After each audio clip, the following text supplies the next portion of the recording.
नमस्कार दोस्तों। आज का हमारा जो अध्याय है यह है चैप्टर 8 जिसे हम डी व एफ ब्लॉक के तत्व कहेंगे। डी और एफ ब्लॉक के तत्वों का मतलब क्या होता है कि नाभिक के चारों तरफ जो कोश उपस्थित है, पहला, दूसरा, तीसरा और चौथा, इन कोशों के अंदर होते हैं उपकोश, जिसको आपने एस, पी, डी और एफ नाम से आप जानते हो।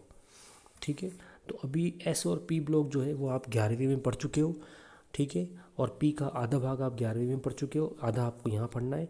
ये इस चैप्टर का नाम है डी और एफ ब्लॉक के तत्व। वे तत्व जिनके बाह्यतम कोश का इलेक्ट्रॉन डी उपकोश में प्रवेश करता है डी ब्लॉक के तत्व कहलाते हैं।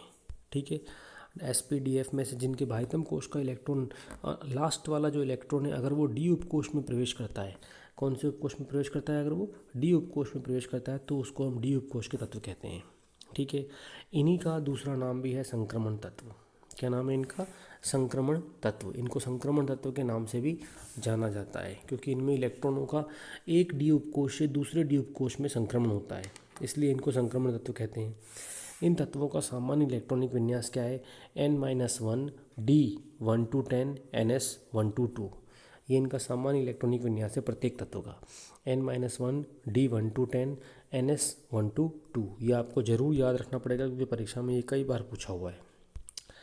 देखिए, डी ब्लॉक के तत्व कौन कौन से होते हैं। ये है हमारे डी ब्लॉक के तत्व। डी ब्लॉक जो है ये कहाँ से कहाँ तक उपस्थित है, पहले मैं आपको वो बता देता हूँ। देखो, डी ब्लॉक जो है ये वर्ग की अगर बात करें तो वर्ग के अंदर ये तीसरे वर्ग से लेके और 12 वर्ग के अंदर उपस्थित है। कुल 10 वर्ग हैं इसके अंदर, 3 से लेके 12 तक। ठीक है, अगर हम इसके आवर्तों की बात करें तो इसके आवर्त जो हैं वो आवर्त इसके अंदर प्रिंट नहीं हुए हैं। ये चौथा आवर्त है, ये चौथा है, ये पांचवा है और छठा है। आप अपनी कॉपी में लिख लेना। ठीक है, तो ये चौथा, पांचवा, छठा आवर्त है, फोर्थ, फिफ्थ और सिक्स्थ। ठीक है, तो तीन तो आवर्त हैं और 12 इसके अंदर वर्ग उपस्थित हैं, 10 वर्ग इसके अंदर उपस्थित हैं दाएं से बाएं जाने पर। इनके नाम क्या क्या हैं देखो।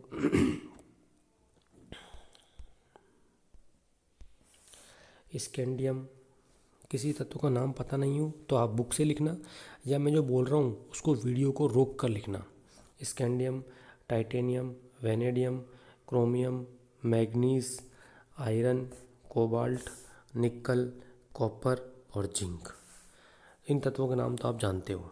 ठीक है, उसके बाद देखिए yttrium, zirconium, niobium, molybdenum, technetium, ruthenium, rhodium, palladium, silver और कैडमियम।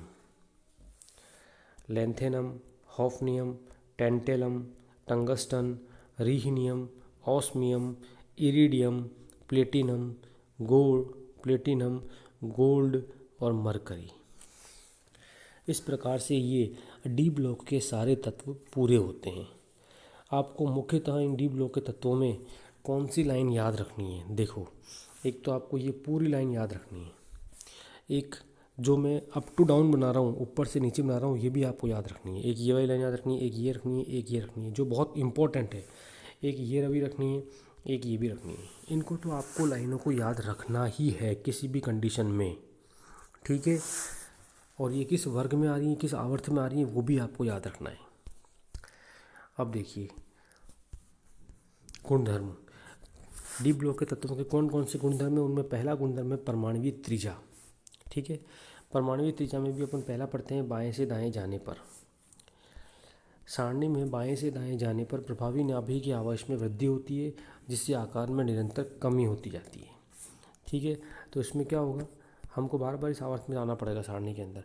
जैसे जैसे अपन क्या होगा, लेफ़्ट से राइट की तरफ जाएंगे तो आवर्तों प्रभावी नाभिकीय आवेश बढ़ेगा, जिससे प्रभावी नाभिकीय आवेश में वृद्धि होने से क्या होगा, इन तत्वों के आकार में कमी आती जाएगी। ठीक है, तो तत्वों का आकार धीरे धीरे क्या होता जाएगा, कम होता जाएगा। ये बात यहाँ लिखी हुई है। आगे ये लिखा हुआ है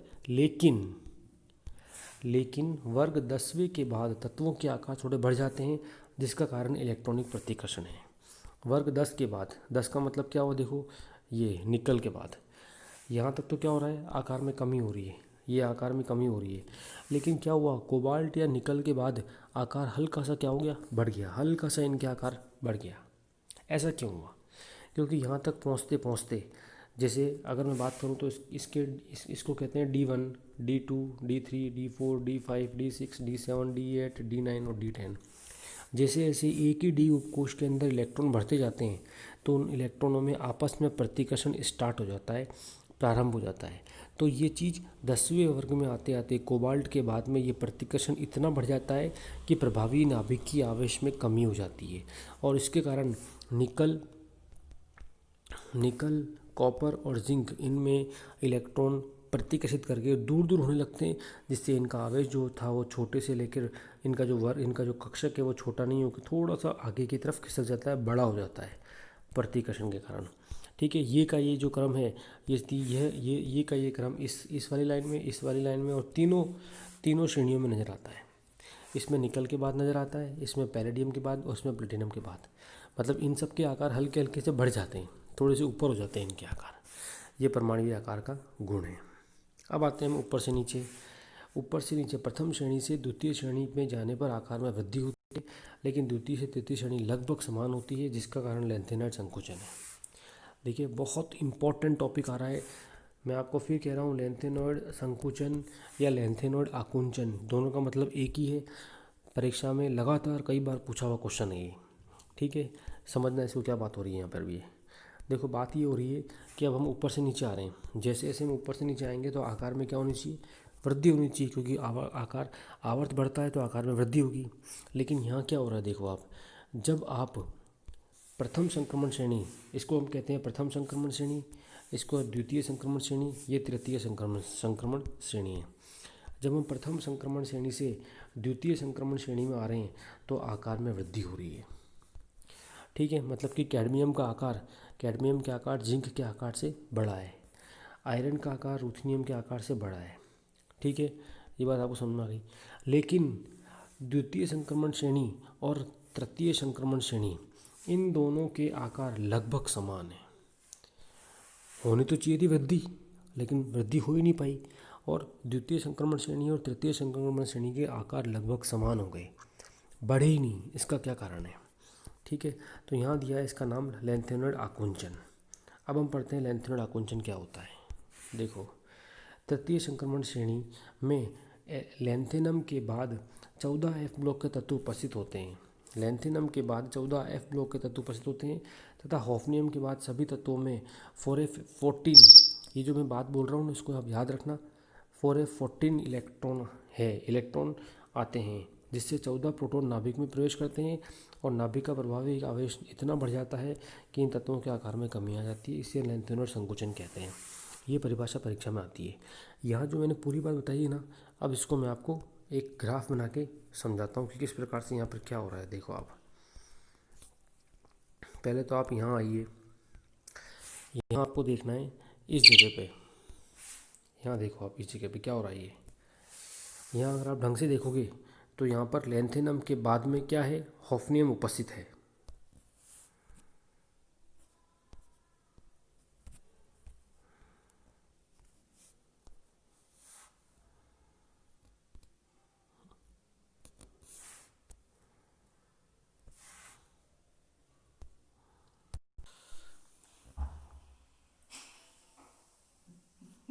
डरा दिया यार, तेरे से पहले था किसकी वजह इसमें, पहले किसी और चीज़ की आवाज़ आई, किसी चीज़ खिसकने की। ऐसे चर सी खोली पर देख तू, ये देख, बंद कर।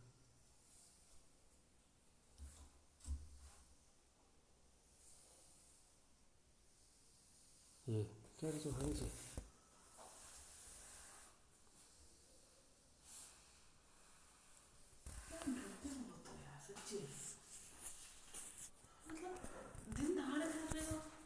वो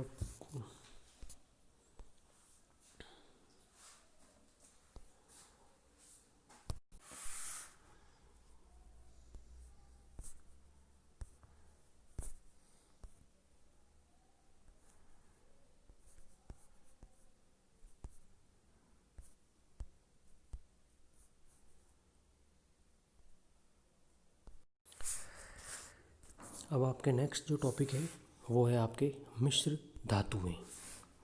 डी ब्लॉक के अधिकतर तत्व मिश्र धातुओं का निर्माण करते हैं, जैसे स्टील, पीतल, कांसा आदि। एस ब्लॉक के और पी ब्लॉक के तत्वों से बहुत कम मिश्र धातुएं बनाई जाती हैं और डी ब्लॉक के तत्वों से अधिकांश मिश्र धातुएं बनाई जाती हैं। ठीक है। डी ब्लॉक के 8, 9, 10 और 11 वर्ग के तत्वों का आकार लगभग समान होने के कारण मिश्रित होकर क्रिस्टल झालक का निर्माण करते हैं और मिश्र धातुओं का निर्माण करते हैं। ठीक है। देखिए, डी ब्लॉक के तत्व हैं वो 3 से लेकर और 12 तक उपस्थित है वर्ग के अंदर, लेकिन 9, 8, 9, 10 और 11 ये जो 4 वर्ग हैं, इन ब्लॉकों के तत्वों का आकार जो है वो इन वर्गों के तत्वों का आकार लगभग समान है। तत्वों का आकार का मतलब क्या हुआ, ये इनकी जो गोलाई है ना तत्वों की, वो लगभग समान है। ठीक है। तो जैसे अगर मान लो हम स्टील बना रहे हैं तो स्टील में Fe आपने ले लिया या आपने क्रोमियम या निकल ले लिया, तो Fe में और निकल के आकार में ज़्यादा अंतर नहीं है। तो ज़्यादा अंतर नहीं होने के कारण क्या हो गया, ये समान आकार के होने के कारण मिश्र धातुओं में ये फिट बैठ जाते हैं और क्रिस्टल झालक का निर्माण करते हैं, इसलिए इनसे मिश्र धातुओं का निर्माण किया जाता है। अब मान लो एक हमने बहुत बड़ा ले लिया, एक छोटा ले लिया, इतना सा, तो ये मिश्र धातुएं नहीं बन पाएंगी, इससे सही प्रकार का क्रिस्टल नहीं बन पाएगा।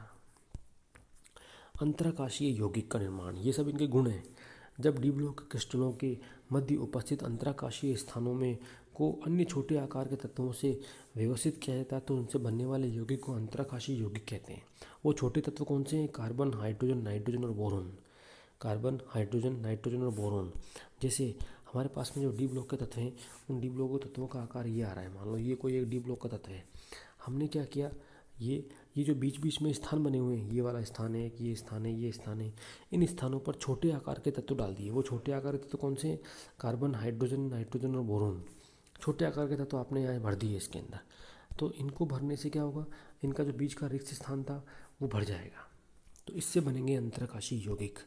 ठीक है। इससे फ़ायदा क्या हुआ अंतराकाशीय यौगिकों से? इनसे यौगिकों की कठोरता, विद्युत चालकता, गलनांकता, क्वथनांक, कंपन्यता, घनत्व आदि इनमें बढ़ जाते हैं। मतलब कि डी ब्लॉक के तत्वों में जो गुण थे ना, उनसे भी बहुत अच्छे गुण इन अंतराकाशीय यौगिकों में आ जाते हैं। ठीक है। इसलिए इनको बोलते हैं अंतराकाशीय यौगिक। डी ब्लॉक के तत्वों में छोटे आकार के तत्वों का अंदर प्रवेश करना। ठीक है। यहाँ आपके डी ब्लॉक पूरा हो जाता है। अब आता है आपके एफ ब्लॉक के तत्व। इन्हें अंतः संक्रमण तत्व कहते हैं क्योंकि ये डी ब्लॉक से ही निकले हुए होते हैं, लेंथेनम और हॉफनियम के बीच में। तत्व जिनके बाह्यतम कोश का इलेक्ट्रॉनिक विन्यास एफ कोश में प्रवेश करता है। डी ब्लॉक, अगर कोई भी बाह्यतम कोश का इलेक्ट्रॉन डी उपकोश में प्रवेश करता है तो वो डी ब्लॉक के तत्व हैं। अगर एफ ब्लॉक में प्रवेश करता है, एफ उपकोश में प्रवेश करता है तो वो एफ ब्लॉक के हैं। एफ ब्लॉक के तत्वों का सामान्य इलेक्ट्रॉनिक विन्यास क्या होता है? n-2 और F1214 n-1 D021 NS2। ये भी आपको याद रखना पड़ेगा। ये डी ब्लॉक के तत्व, एफ ब्लॉक के तत्वों का विन्यास है, सामान्य इलेक्ट्रॉनिक विन्यास है। ठीक है। एफ ब्लॉक के तत्व जो है वो लेंथेनम के 57 के बाद स्टार्ट होते हैं, तो इनकी स्टार्टिंग होती है 58 से। ठीक है। ये एफ ब्लॉक के तत्व हैं 58 से लेके ये कहाँ तक जाते हैं? 71 तक जाते हैं। ठीक है। ये इनके नाम दिए हुए इनके सामने, आपको नाम हो सके तो इन नाम को, इन जो ये नाम लिखे हुए इनको याद रखना। ठीक है। याद रखोगे तो आपके लिए ज़्यादा अच्छा है ना। अब देखो इसके अंदर आपको कम से कम 3 नाम तो याद रखना ही है। एक तो आपको याद रखना है फर्स्ट नाम, एक आपको 7वां इलेक्ट्रॉन याद रखना है। 7वां जो है ये गैडोलीनियम है, जिसको हम कहेंगे GD। और एक सबसे लास्ट वाला जो है ल्यूटीशियम, ये आपको याद रखना है। फर्स्ट, एक बीच मध्य वाला और एक लास्ट वाला, और इनके इलेक्ट्रॉनिक विन्यास भी आपको याद रखने हैं। इन तीनों को तो याद रखने ही रखने हैं, क्योंकि जो फर्स्ट वाला है उसमें एफ में 1 इलेक्ट्रॉन है, लास्ट वाले में एफ के अंदर 14 इलेक्ट्रॉन है पूर्ण पूरित है, और जबकि बीच वाला जो है गैडोलीनियम, इसके अंदर अर्धपूरित विन्यास आ रहा है इसलिए। ठीक है। इनके क्या गुणधर्म देखो आप, लेंथेनॉइड ऑक्सीकरण की अवस्था +3 होती है और ये +2 और +4 अवस्था भी बहुत कम दर्शाते हैं। ये रासायनिक गुणधर्म क्या है? जल से क्रिया करने पर ये लेंथेनम के हाइड्रोक्साइड बनाते हैं, है ना। जैसे लेंथेनम का हाइड्रोक्साइड बनाते हैं। यहाँ पे Ln का मतलब है सारे लेंथेनॉइड तत्व। Ln नाम का कोई तत्व नहीं है, हमने जितने भी 14 तत्व थे उनको एक नाम दे दिया, लेंथेनॉइड। ठीक है। ऑक्सीजन से क्रिया करके लेंथेनम का ऑक्सीजन बनाते हैं Ln2O3। नाइट्रोजन से क्रिया करके LnN बनाते हैं, क्योंकि Ln की ऑक्सीजन अवस्था +3 और N की होती है -3, तो दोनों कैंसिल हो जाएगी। सल्फर से अभिक्रिया करके ये Ln2O3, हेलोजन से अभिक्रिया करके ये क्या बनाएंगे, Ln, इस प्रकार के यौगिकों का निर्माण करेंगे। आपके अभी कोर्स कटने के बाद में F ब्लॉक का तत्व इतना ही है, आगे नहीं है। ठीक है, ओके।